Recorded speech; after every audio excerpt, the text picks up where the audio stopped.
میرا نام فاطمہ ہے۔ میری عمر 20 سال ہے۔ قد 5 فٹ 2 انچ اور میں خود کو ہمیشہ خوبصورت محسوس کرتی ہوں۔ میرا چہرہ پھولوں کی طرح تر و تازہ ہے۔ آنکھوں میں ایک خاص سی مستی ہے۔ گال بھرے بھرے اور ہونٹ رسیلے، جیسے گھول دیا ہو۔ یہ سب کچھ ہمیشہ میرے ارد گرد لوگوں کی توجہ کا مرکز رہا، لیکن اس وقت کی بات ہی کچھ اور تھی جب میں 16 سال کی تھی اور میٹرک کے امتحان سر پر تھے۔ اس عمر میں ہر چیز ایک الگ ہی شدت سے محسوس ہوتی ہے۔ میں پڑھائی میں اوج تھی، نہ بہت کمزور اور نہ ہی کوئی غیر معمولی ذہین۔ امتحان کی تیاری کے لیے مجھے رہنمائی کی ضرورت تھی۔ میری خالہ کا بیٹا طلحہ، جو میٹرک کر چکا تھا، ہمارے گھر کے قریب ہی رہتا تھا۔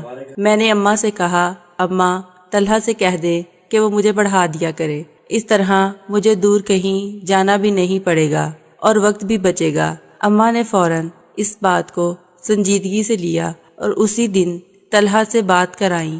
شام کو انہوں نے مجھے بتایا، طلحہ ہر شام 7 سے 9 بجے تمہیں پڑھانے آئے گا۔ اس دن میں نے جلدی سارے کام نمٹائے اور کتابیں لے کر ڈرائنگ روم میں بیٹھ گئی۔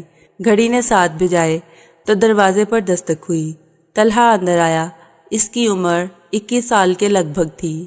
6 فٹ کے قریب قد، مضبوط جسم، کلین شیو اور گورا رنگ۔ اس کی شخصیت میں ایک عجیب سا اعتماد اور کشش تھی۔ سلام دعا کے بعد اس نے مسکراتے ہوئے کہا، اچھا تو میری شاگرد پڑھائی کے لیے تیار ہے؟ میں نے ہلکی سی مسکراہٹ کے ساتھ جواب دیا، جی۔ طلحہ نے کتاب اٹھا کر اس کے اوراق پلٹے اور پھر پوچھا، کس سبجیکٹ میں خود کو زیادہ کمزور سمجھتی ہو؟ میں نے نظریں جھکاتے ہوئے کہا، میتھ اور انگلش میں۔ میں تھوڑا سمٹ کر بیٹھی تھی، بات کرتے ہوئے جھجک رہی تھی۔ طلحہ نے کتاب میز پر رکھتے ہوئے میری طرف دیکھا اور نرم لہجے میں کہا، اگر اسی طرح گھبراؤ گی تو جو کچھ پڑھاؤں گا وہ یاد نہیں رہے گا۔ ڈرنے یا جھجکنے کی ضرورت نہیں، ہم دوستانہ ماحول میں پڑھیں گے، جو سیکھو گی وہ یاد بھی رہے گا۔ میں نے خود کو سنبھالتے ہوئے کہا، جی بہتر۔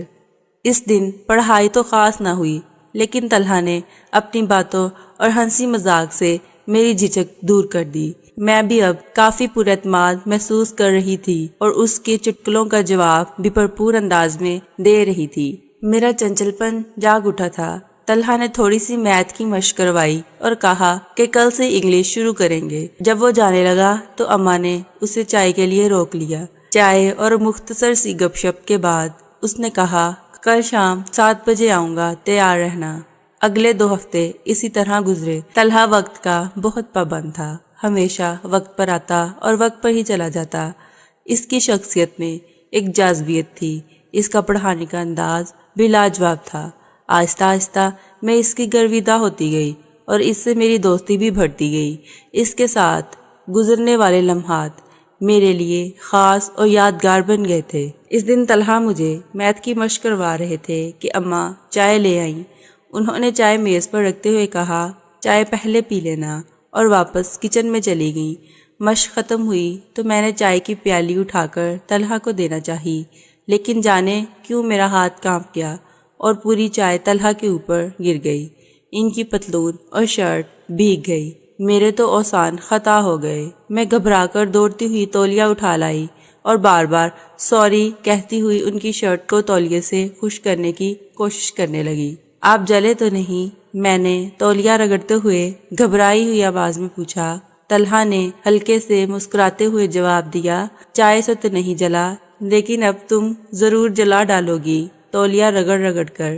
میں ان کے اس جملے کو سمجھ نہ سکی اور اس طرح تولیہ سے ان کی شرٹ کو خشک کرنے میں لگی رہی۔ شاید میں کچھ دیر اور یہ سب کرتی رہتی، لیکن طلحہ نے آہستگی سے میرے دونوں کندھوں کو تھام کر مجھے کھڑا کیا اور کہا، بس کرو ببلی، سب کچھ ٹھیک ہے، تم خواہ مخواہ پریشان ہو رہی ہو۔ ان کی شفقت اور نرمی دیکھ کر میری آنکھوں سے آنسو نکل آئے۔ جب طلحہ نے مجھے روتے دیکھا تو انہوں نے مجھے اپنے سینے سے لگا کر میرے ماتھے پر بوسہ دیا اور کہا، ارے پگلی، روتی کیوں ہو؟ تم نے جان بوجھ کر تھوڑی چائے گرائی ہے، یہ تو حادثاتی طور پر ہوا۔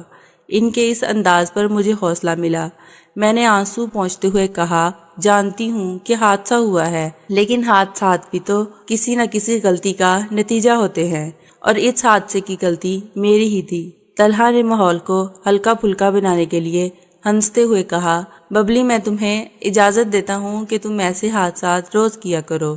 ان کی مانوی ہنسی میری سمجھ سے باہر تھی، لیکن انہیں ہنستے دیکھ کر میں بھی مسکرا دی۔ طلحہ نے کہا، چلو واپس وہیں سے شروع کرتے ہیں جہاں حادثہ ہوا تھا۔ یہ کہتے ہوئے انہوں نے مجھے کہا، جاؤ اپنی جگہ پہ بیٹھو۔ میں نے واپس اپنی کرسی پر بیٹھ کر کتاب کھولنے کی کوشش کی، مگر طلحہ نے کہا، آج کا کام ختم، کل دیکھیں گے، میں چلتا ہوں کیونکہ اس حالت میں تمہیں کچھ نہیں پڑھا پاؤں گا۔ طلحہ اپنی کس حالت کی بات کر رہے تھے یہ میں اس وقت سمجھ نہ سکی۔ اس دن جب میں رات کو بستر پر لیٹی تو یہ واقعہ بار بار میرے ذہن میں گھوم رہا تھا۔ اس وقت تو سب کچھ میرے لیے شرمندگی کا باعث تھا، لیکن اب ان لمحوں کو یاد کرنا تھوڑا ڈر لگ رہا تھا۔ مجھے پتہ ہی نہ چلا کہ کب نیند نے مجھے اپنی آغوش میں لے لیا۔ اس رات میں نے خواب میں بار بار طلحہ کو دیکھا۔ کبھی ہم کسی ندی کے کنارے بیٹھے باتیں کر رہے ہوتے، کبھی کسی پارک کے کونے میں بینچ پر باتیں کر رہے ہوتے، کبھی پہاڑوں اور صحراؤں میں گھوم رہے ہوتے اور کبھی سمندر کی لہروں سے کھیل رہے ہوتے۔ اس رات میں نے اور طلحہ نے مل کر خوابوں میں پوری دنیا کی سیر کی۔ صبح جب آنکھ کھلی تو خواب کے سارے مناظر میرے ذہن میں نقش تھے۔ میں بستر سے اٹھنا ہی نہیں چاہ رہی تھی۔ میں ان خوابوں کی دنیا سے نکلنا ہی نہیں چاہتی تھی۔ مجھے علم ہی نہیں کہ ایسا کیوں تھا، پر جو بھی تھا بہت پرلطف تھا۔ دوسری شام جب طلحہ ہمارے گھر پہنچے، میں ابھی نہا کر نکلی تھی۔ میرے بال ابھی گیلے تھے اور ان سے پانی گرتا ہوا محسوس ہو رہا تھا۔ طلحہ تب تک اندر آ گیا تھا۔ میں تو طلحہ کو اپنے خوابوں میں پہلے ہی بسا چکی تھی، لیکن اس شام مجھے لگا جیسے طلحہ کے دل میں بھی اب کچھ خاص چل رہا ہے۔ دوران اسٹڈی میرے دل میں عجیب عجیب خیالات جنم لے رہے تھے۔ میں نہیں جانتی تھی کہ محبت کیا ہوتی ہے، مگر اتنا ضرور تھا کہ طلحہ کی موجودگی مجھے مدہوش کر رہی تھی۔ یہ احساسات میرے لیے بالکل نئے تھے۔ ایک انوکھا سا سرور تھا جو میں نے پہلے کبھی محسوس نہیں کیا تھا۔ جب طلحہ مجھے میتھ کے ایک سوال کی مشق کروا رہے تھے تو ہم اکٹھے بیٹھے ہوئے تھے۔ یہ سب کچھ اتفاقاً ہوا، میرا کوئی ارادہ نہ تھا۔ 9 بجے طلحہ جب جانے کے لیے اٹھے تو میں بھی کتابیں سمیٹنے لگی۔ طلحہ بولے، ببلی تم آج بہت خوبصورت لگ رہی تھی۔ میں نے چونک کر ان کی طرف دیکھا، لیکن اس لمحے تک وہ مجھ سے دور جا چکے تھے۔ ان کے یہ الفاظ ساری رات میرے کانوں میں گونجتے رہے۔ شاید واقعی خواتین کے بارے میں کہا جاتا ہے کہ وہ اپنی تعریف سن کر خوش ہو جاتی ہیں۔ میں بھی ساری رات اسی خیال میں رہی اور خود کو بہت خاص محسوس کرتی رہی۔ اگلے دن بھی طلحہ وقت پر آ گئے۔ ابھی ہم